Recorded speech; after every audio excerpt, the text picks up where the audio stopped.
Okay, mwongeye kwirirwa nanone. Hari umuntu wambwiye ngo nongere nsubiremo bwa buryo bwa mbere bw'ubuntu nko guhembwa. So reka tuvuge ko nta mafaranga mfite, nkeneye gutangira gukora aka kanya, bamaze kukwaprovinga uri approved, none ukeneye gutangira gukora. Okay, so uramanuka ahangaha, urana ko nemaze kwinjira muri konti yanjye, ukanda ahangaha handitse ngo cash links are available, iyi buto niyo ukanda. Okay, wamara kwikanda urana mfite ntuza nyinshi ziri available, uhera ibumoso ujya iburyo, akantangirana n'aka gasente kamwe ndebe nimba nta muntu wakantanze. Hano nanone ko bari kubara hejuru amasegonda, nyiri ibyo ngibyo. So umuntu uri gupera ya sense imwe ku masegonda 30, niwe nyiri site turi kubona hano hasi, deja we yamaze gupera. So bana ndahakanze usironta yuko aya masegonda arangiye, naba narebye byariyo cyangwa ntabirebye, TrafficMonsoom irahita impaya isente rimwe rishyire muri konti yanjye. Okay, A056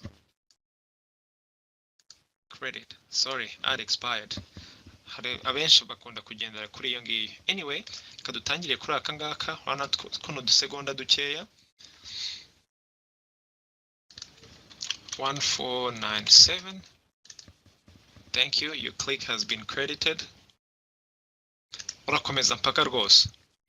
So na kugira inama ko you do it as quickly as possible, ubikore wihuse kuko abantu baratangurana.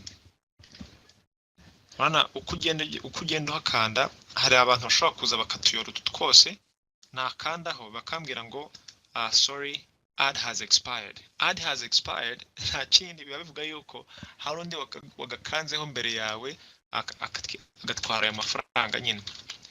Okay, so mugakomeza ibyo ngibyo mpaka ugira amafaranga uhagije. So ubwo nari kugira ngo nongere mbasubiriremo uko ujya muri cash link. Ibiri hano rwose hasi yi timer. Now hari igihe itaza kubihari, bavuga yuko abantu bamaze kuyora ayo mafaranga yarahari muri uwo musegonda. Icyo ukora ni iki, ushobora gukomeza ku refreshinga page kugira ngo urebe nimba iyo buto igaruka. Idahari ugakomeza ku refreshinga rwose igihe kinini paka igarutse. Okay, sawa murakoze, mukomeze mugire